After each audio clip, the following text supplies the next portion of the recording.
Hiya, I'm a Zamen, and we've done this before. Again, TTRPGs are cool, and I ran a persona.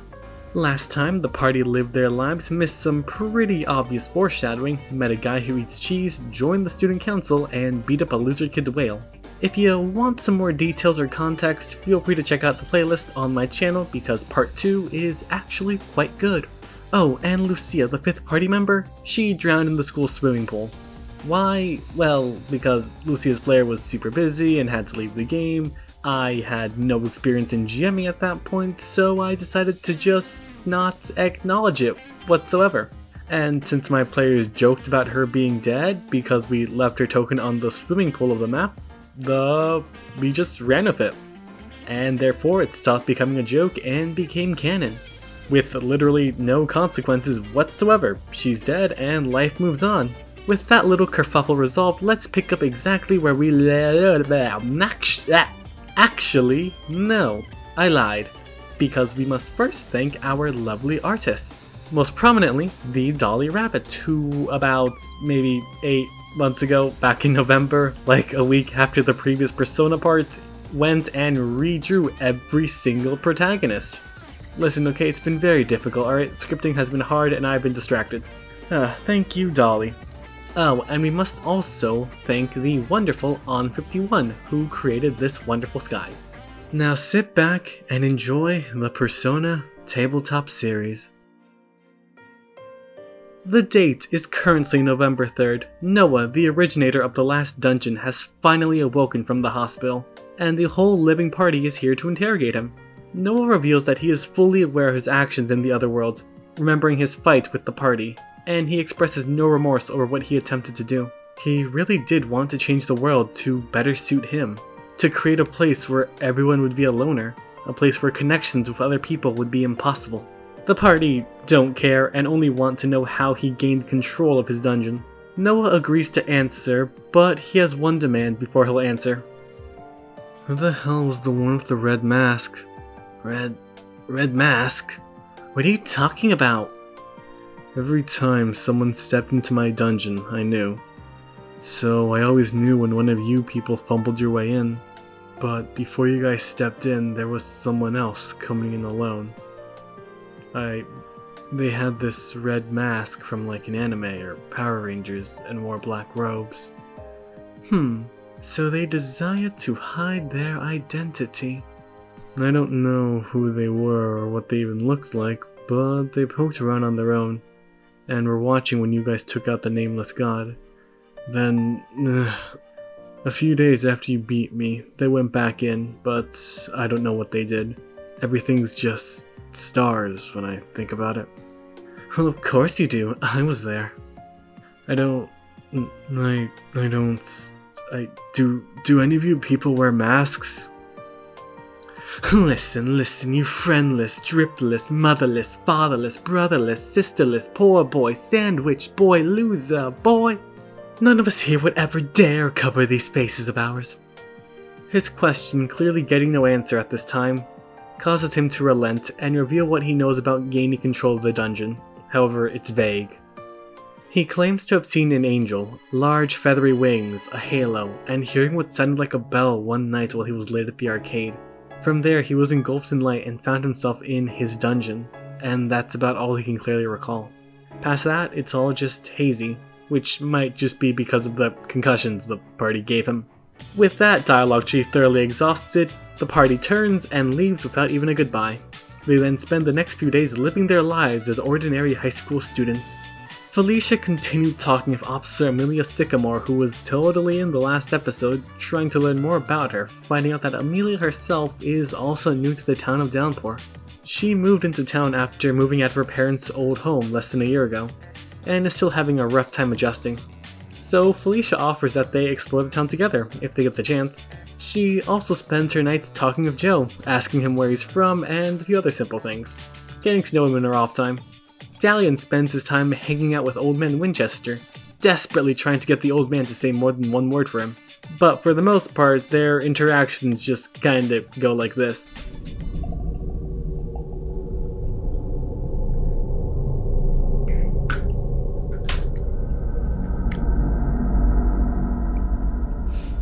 Yeah, I literally had no idea what to do with that man's character. A then 16-year-old me does not understand the wisdom of age, and a current me who is a bit older and wiser and more based at least has a better idea of it now. On to Leo. He hung out more with Leah and her brother Leon, talking to them and getting to know them, though that gets cut short as both Leah and Leon reveal that they'll be heading out of town for a week, which allowed Leo to focus on his real passion, his not magnum opus, the tank. A quick refresher since it's been literally over half a year between uploads, but a month prior in October, the party learned that on the shoreline of Downport there was just an old tank sitting there, lying on the beach, which prompted resident Brainiac Leo to, day in and day out, work on the tank and repair it, getting it transferred to the aircraft hangar where the party lives in their off time, sometimes dragging along other party members to help him rebuild it. Presently the tank was around 50% complete. It was able to move, but weapon systems were offline. More work needed to be done. As for our last living party member, Aki tried hanging out with Skye a few times, always seeming to find excuses to try and talk to her or buy things from her in the shop. In between the time he spent working out, of course. Oh, shop? Right, I never explained that. You see, from the start of the game, Skye has also served as a secondary item shop during the night, because for whatever reason, Skye has always had access to healing items, miscellaneous shards, you know, those elemental crystals that come exclusively from the dungeons, along with revival items and other kind of junk. The party never asked where she got any of this stuff. Back to Aki. One particular night he tried hanging out with Skye because it was her usual schedule, she was always available on Tuesdays. But for some reason, on this particular night, she turned down Aki's request to hang out. Something that has never happened with any of the other Social Link characters. Apparently she wanted some alone time tonight, whatever that means. So she headed out, leaving Aki in the dust. Aki reacts to this rejection like any 16-year-old would by getting a mask, throwing on some dark clothes, finding a getaway vehicle, and proceeding to spend the rest of his night stalking every single alleyway in the streets. Becoming the vigilante, the heroic Fall, for some reason. And I don't know why his name was Fall. As for why he did this, I lied, I do know, because he did this since he didn't have any other plans and wanted to build up his gut stat. And this was his player's natural thought process. Aki's first venture as Fall occurred when he came across the villainous Arsonist, a vagabond in a rough coat who was lighting several random fires across the city of Downpour. On the rooftop of a building, Fall spots a fire broski lighting several dumpsters on fire, laughing maniacally. Seeing all he needs, Fall leapt off the rooftop and extinguished the flames by ripping out a fire hydrant from the ground, angling the water towards the flames with his sheer Sigma grindset energy. Hey yo man, what the fuck, I was firing over here! What the hell's wrong with you? Ain't nothing wrong with me, bro Sidon. I'm just over here setting up my lit art, yo. And I'll just stop you again. Hey, yo, whatever. I'll go light up the orphanage down the street. I'll walk in there for art. That's my deal. That's what we came up with on the spot. Fall punched out the arsonist quite easily, bringing his night to a close. Also, at some points between now and the next dungeon, our broski here crafted a 20-foot long massive broadsword that he named Atlas. With his persona Sherlock, he can just summon this thing and drop it on people. Where did he get this? Like I said, he crafted it inside the aircraft hangar because Aki converted a room into a forge. The next day, we're going to shift our focus back to Felicia as she comes across a shocking revelation. Late into the night, Felicia decided to have a nightly chat with Joe at the aircraft hangar.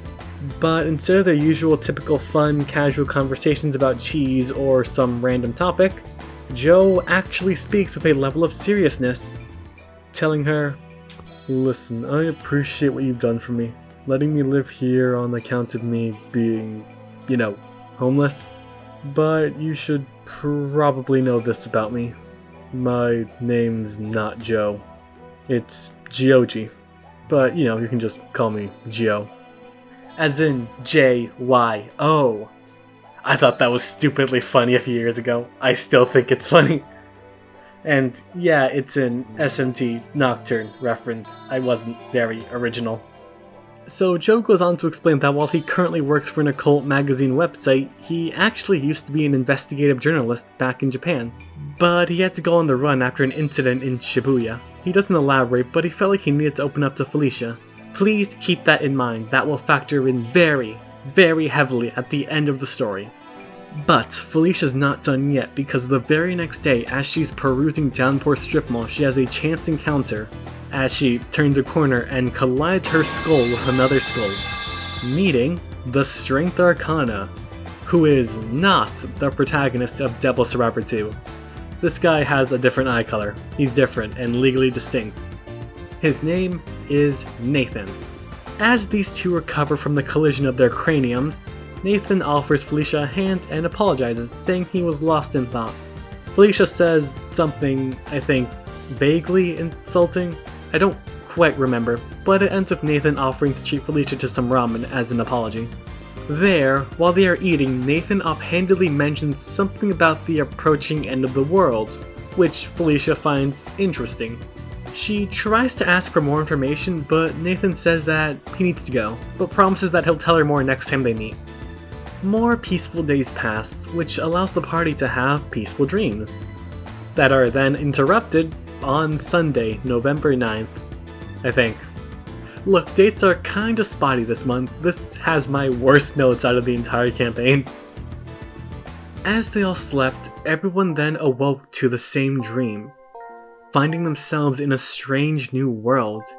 Here, the sky was an eerie gold dotted with metallic floating orbs, while the ground they stood on was spongy and almost flesh-like with a pulse and spiral designs. As the party tried to find their bearings and began to point fingers at each other, a figure emerged. It was Leo, wearing a mask. But Leo is standing right here with the party. Explain yourself, who are you? What's with the watermelon head looking ass? At these questions, the figure answered in a voice that wasn't Leo's. Fifth sons of man, I am the world. Answer this query. What does man hope to achieve in their lifespan, despite knowing they will all reach the same outcome? Each of you is encouraged to respond. To which Stallion responded with something along the lines of, the old man. Felicia said, I also assume a thinly veiled insult against the world, we can ignore it. Aki, being the good person and our almost protagonist, said something about hope and looking towards the future.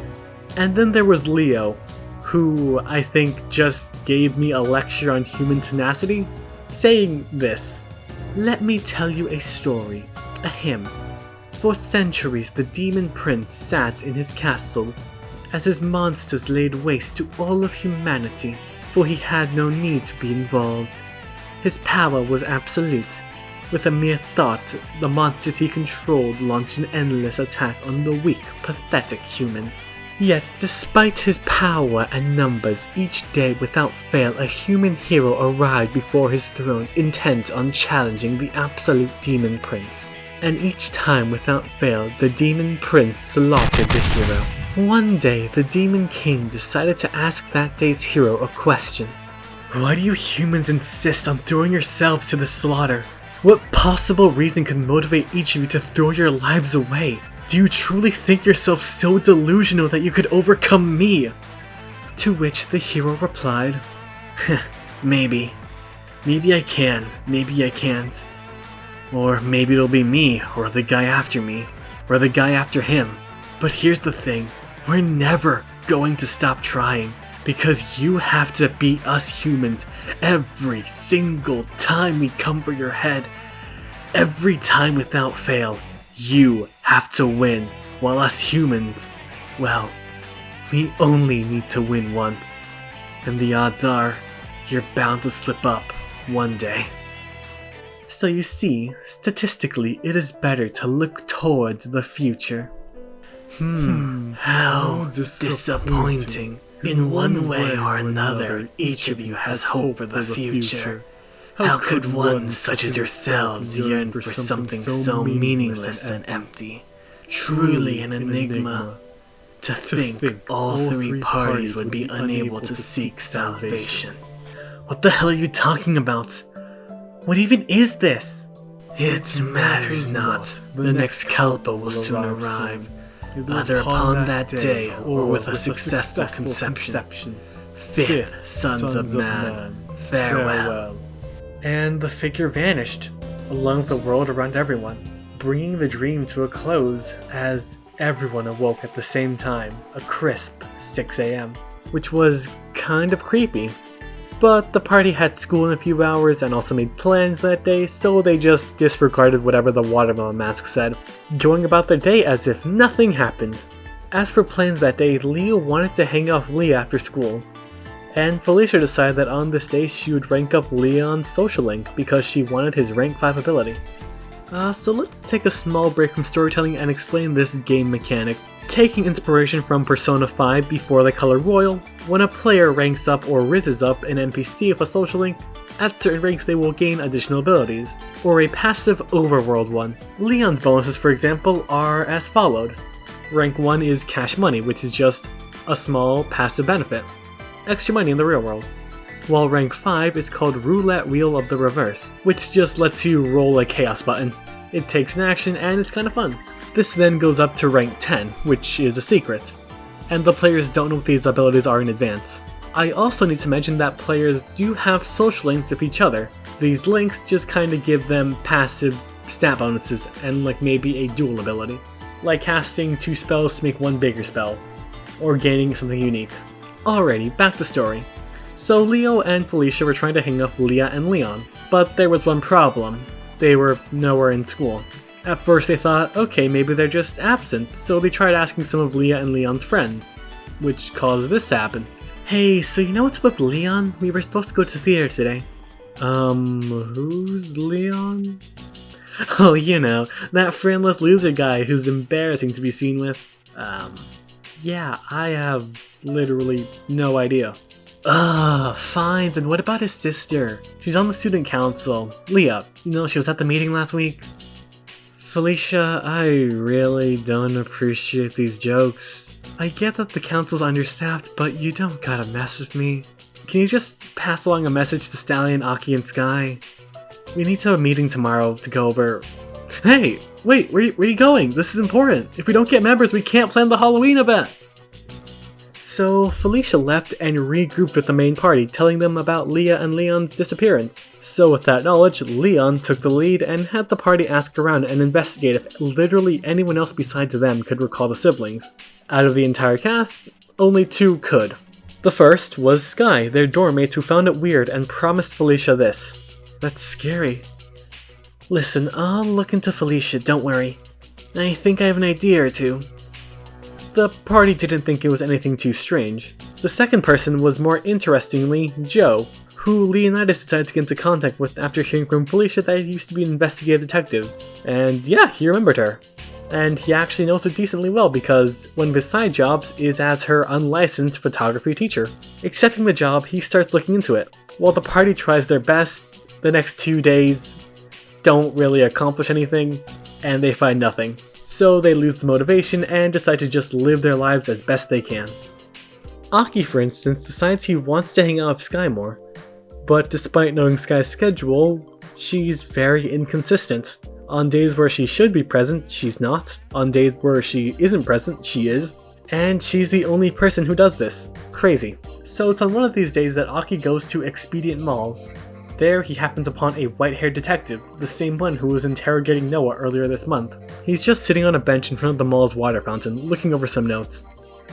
Aki approaches. Hey, sir, you a detective? I am. Yes, is something the matter?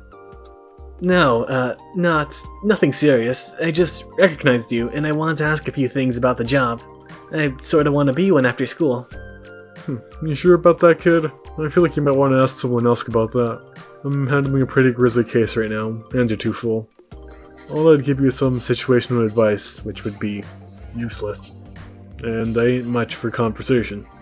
What kind of case? Ignore what I said, why don't you? Fine. I'm Aaron. Detective Aaron Sheffield. Aki Minato. That is a name. Now, this case, it's a series of disappearances. Everyday people are just being straight up taken from their homes. And no one ever seems to give a damn that it's happening. Oh shit. Since when? 2 months. About mid-August is when it started. And so Detective Sheffield proceeded to regale Aki with tales of very not nice things happening in town that seemed to garner the boy's attention, and establish the Hanged Man's Arcana. Oh, and at night he hangs out with Skye. She approaches him and basically forces him to watch Featherman with her. Meanwhile, Stallion chats with that old lamp broski, doing some fishing. Leonidas actively keeps searching and spends time working on the tank. Felicia decides to hang out with her new buddy Nathan and hear about this religion of his, since, well, she's got nothing better to do. The pair head down to the strip mall, and as they're walking down some stairs, Nathan begins to explain his religion, saying, "My people are awaiting the rebirth of the world. It'll soon be upon us, for the angel has told me so. Coming the month's end, the world will be destroyed, as the new one comes in to override it. I alone have the ability to guide others to the next. And Felicia, I want to guide you too." At those words, the city around Felicia become undone, and fades into a series of rolling hills with volcanoes in the distance.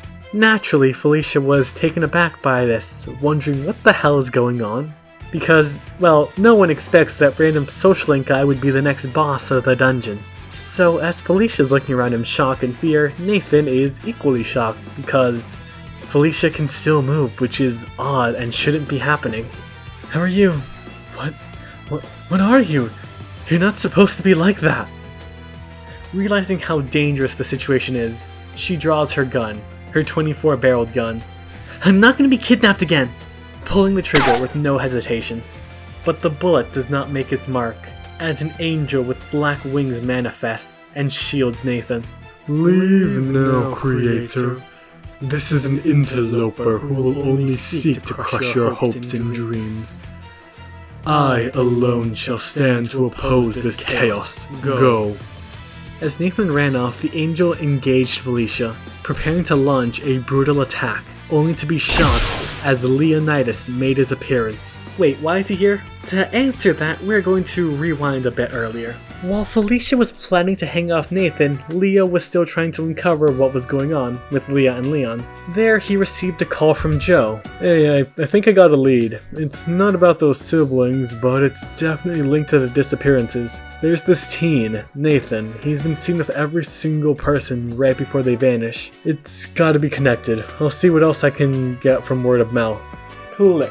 Realizing that Felicia was going to hang off a guy named Nathan, Leo tried to rally the rest of the party, but, well, Aki was busy. "Aki, would you die for me?" And so was Stallion. So, with the party being unreliable at best, Leo decided to shadow Felicia and Nathan, following the pair into the other world. Back in the present, the angel laughs off the bullet Leo fired. "An insect such as yourself truly thinks you can oppose me, the magnificent Master, the Herald of Light, the right and left hand of God itself. Allow me to subject you to divine punishment." And retaliates with Mega Blowing. The fight is not exactly even, so Mastima's attacks are quickly shredding through the duo and pushing them to the brink, forcing Leo to use his ultimate technique. Summoning Jutsu, Ame no Tank. Now, you might be asking, how? The answer, stretching the definition of abilities.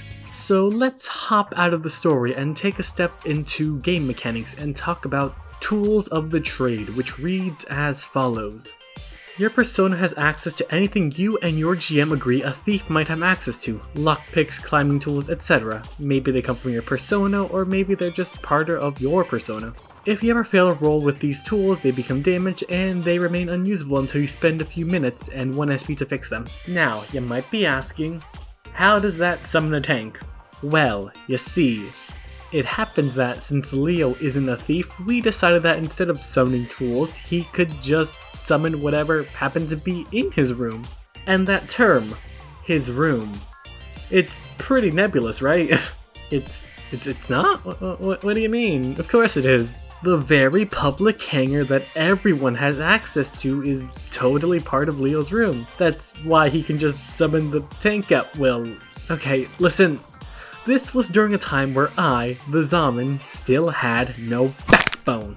So if anyone had any pushback against the ruling I made or had an idea, then, well, I folded. Easily. Back to the story. So Felicia and Leo hopped in the tank, and, well, really on the fly, we kinda just decided that the tank would resist all damage type. Which, was stupid. I probably should have just said that it resisted gun, physical, wind, and maybe fire. It totally should have been weak to electricity, and neutral to almighty. So Mastima's just launching dozens of high tier spells at this thing, and while he's doing good damage, he can't one-shot them with the resistance of the tank. Along with that, Leo is also just playing pure healer, using a bunch of medikits to keep them topped up, which means that realistically, the pair is only losing a few single-digit HP at a time, unless Felicia also heals, which undoes any damage. Now this duo, while they could survive, they couldn't really hurt Mastima.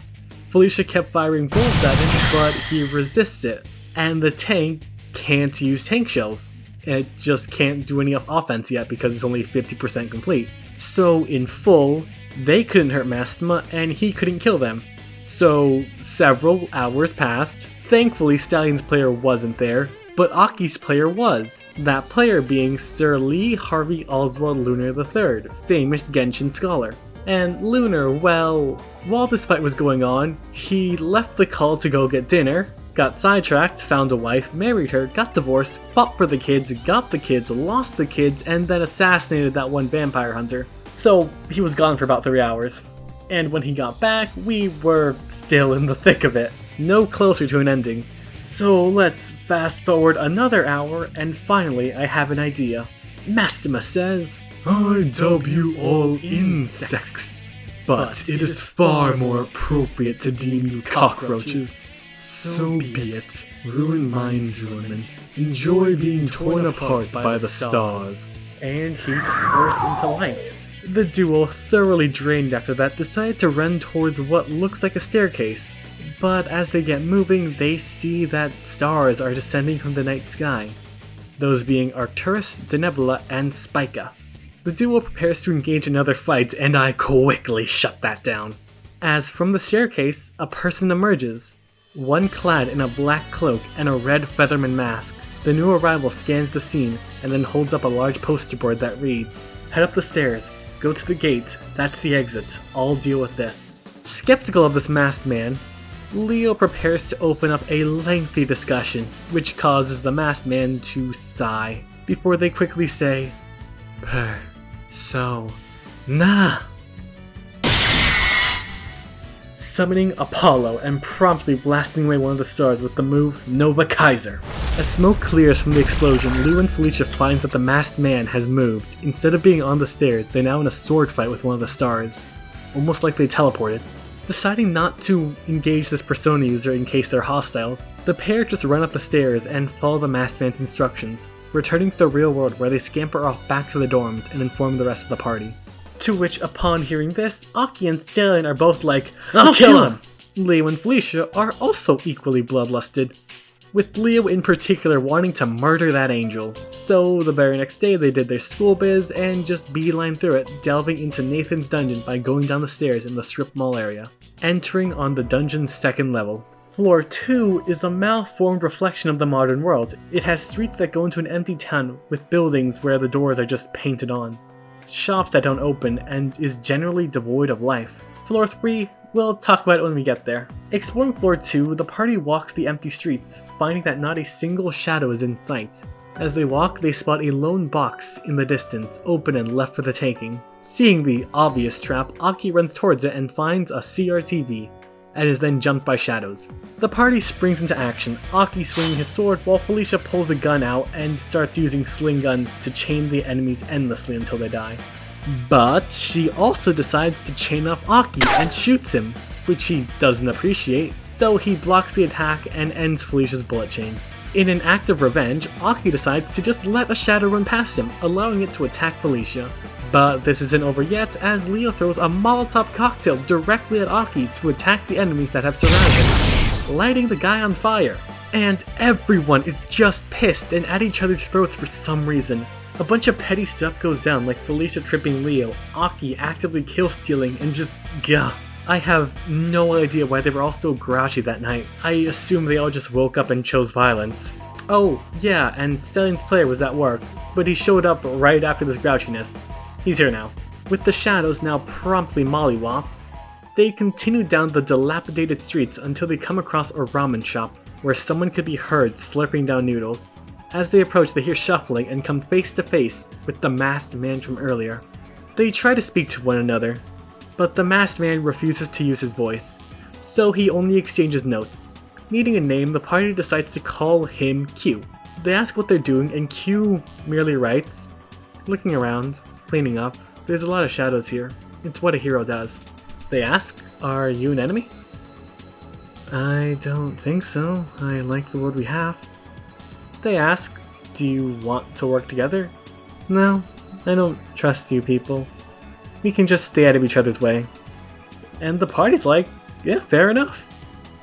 Well, everyone except Leo, but Felicia and Aki managed to convince him that it's fine. Since this Q fellow did help them out, and if anything happens, they can probably become allies later. Relenting, the group bids Q a farewell and heads to the next floor, which is found by standing on a magic circle that propels the party into the air, encasing them in white light. They ascend and find themselves here, seemingly outside of reality. Not on Earth or in space, just somewhere greater. The location had an overwhelming sense of power, and at the end of this golden path stood Nathan, whose appearance was different. He had a new aura about him, and one of his eyes had become a golden, unnatural yellow. Having sensed their arrival, he turns to greet the party. "So, you people made it all the way here, tearing through my new world. You people are crazy." "I do not care. I demand you inform me where Leah is. Tell me where the people you kidnapped are." "Kidnapped? No, I would never. I'm saving them. I'm a hero. When that old world goes kaput, they'll be safe, ready to pick up exactly where they left off. Have some faith. You tried to f***ing kidnap me and nearly had me killed thanks to that angel with his dogs out." "I was scared. Some kind of demon came out of you. I didn't know what to do. So I trusted the angel's judgment. He wouldn't lead me astray. He's the one who guided me here." "Bro, you're crazy." "Yeah, let's just get his ass. It'd be one thing if he broke one of Felicia's nails, but you sure as hell did a lot more than that." "So be it. Let's see what I can do." And the fight was on. The party readied themselves, and Nathan sunk into the ground, vanishing. The party looked around the map, trying to figure out where he went. However, he wasn't anywhere close by, as a large figure emerged. A looming, towering, gelatinous creature that loomed over the entire map. Canopus, the second brightest star in the Carina constellation. For this bout, the party knew that they first needed to find its weakness, and to do that they needed to rely on their persona's magic attacks, which are rarely ever used. So they start blasting to try and figure out its weakness, but fire, ice, wind, light, and dark come up short. They deal minimum damage, which isn't good, so Aki decides that instead of overthinking it, let's just beat it over the head with a stick. Aki leapt off the edge and drew his normal standard basic sword, digging it into the demon, and dealing super effective damage as he clung on for dear life. However, Canopus wasn't about to become a punching bag, so it summoned a few things to aid it. The Factor of Time, which allowed Canopus to regain HP, healing off the damage the party just dealt. The Factor of Space, which altered the distance between it and the party, setting the party very far back and putting Canopus out of the range, which also saved Aki from falling into the abyss. Then there was the Factor of Heat, which made all characters weak to fire attacks. Lastly, it spawned mini versions of itself and sent them at the party.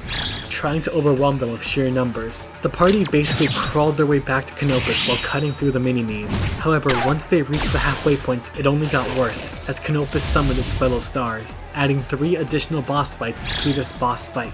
Arcturus, the Nebula, Spica. All 3 attacked. Arcturus with vicious flames and physical attacks. The Nebula with a wide range of laser blast that could hit every single party member at once if they weren't spread out. And Spica just added to the number of mobs as it multiplied. This wasn't good, the party was stagnating, they couldn't move any further, which prompted Nathan to speak. Don't you get it? In here, I'm a god of the next world. Everything is how I want it to be, and I want to win. Therefore, it'll happen. I control space. I control time. What can you people do? Shoot a gun and summon a ghost. His words angered the party and they fought harder, but they just couldn't cut through. They couldn't break past it, and they couldn't. They had no plan. But they didn't need one as Q arrived, summoning their persona, Apollo, launching a miniature sun at the factor of space, obliterating it. And just like last time when the explosion cleared, Q had seemingly teleported and was in front of the mini-me horde. There, they did something unthinkable.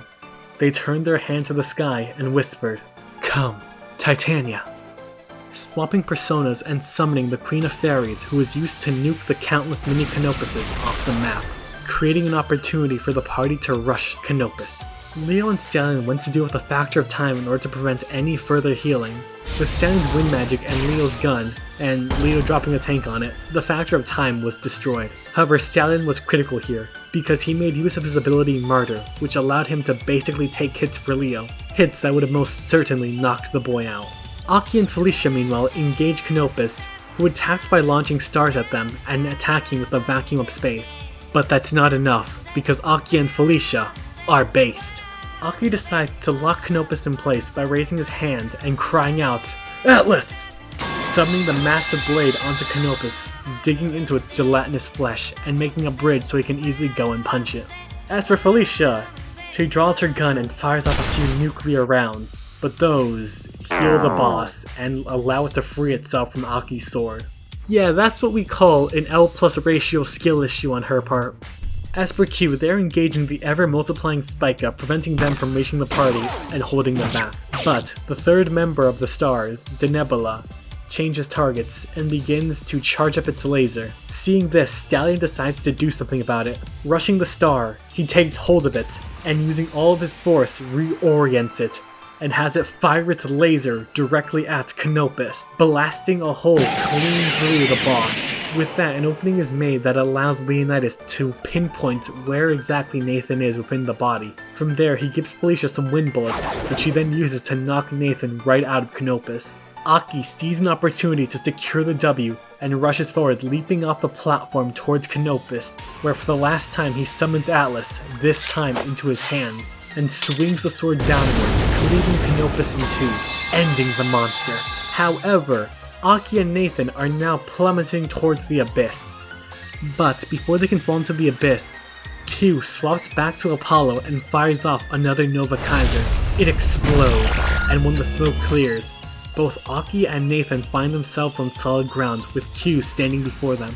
Aki tries to ask what happened, but Felicia interrupts as she stomps her way over to Nathan. You better believe I'm gonna make you pay for what you did to me. The hell you put me through. Us. The hell you put us through. No, damn it, I'm a failure again. Where's the angel? Mastema, help! Mastema! At which point, his body gave out and he fell unconscious. With that, the stars in the sky began to descend towards the party and transform back into ordinary everyday people, Leah and Leon included, leading to a nice reunion between Leo and Leah. The latter calls the former her hero, though she wouldn't remember it after leaving this realm. With the day saved, the party rounds up all the normies and carries them back to the real world, while Q simply wandered off during the whole ordeal, never giving the party a chance to say thank you. As for Nathan, well, he was not sent to the hospital because the party had other plans for him. What could those plans be? Who is Q? What was all this stuff about new worlds? And what about the rest of the month? We're barely at the halfway point. Ahem. you are going to have to wait for those answers because that's it for now. Listen, this video is going to be long enough, and the second half of November is even wilder and longer than this. You are not going to believe half the stuff the cast gets up to. But yeah, Persona November Part 2 will come out at some point. Probably before the year ends. Less than 6 months, I can promise that. Though yeesh, that Mastema fight was wild and taught me a very valuable lesson. As a GM, you should never make the mistake that a encounter has to end with the party going down. There should be more options, like negotiating or running away. I handled it very poorly, but I did learn an important lesson, and I'm glad I learned it then. Also, once again, I gotta thank Dolly for the updated artwork from last November, and Alan51 for creating the art for Skye that we use. Anyway, I have been a Zamen, and thank you very much for watching this video. And consider sticking around if you don't hate my voice. My sole goal here is to improve my writing, editing, and speaking as I go on. Goodbye.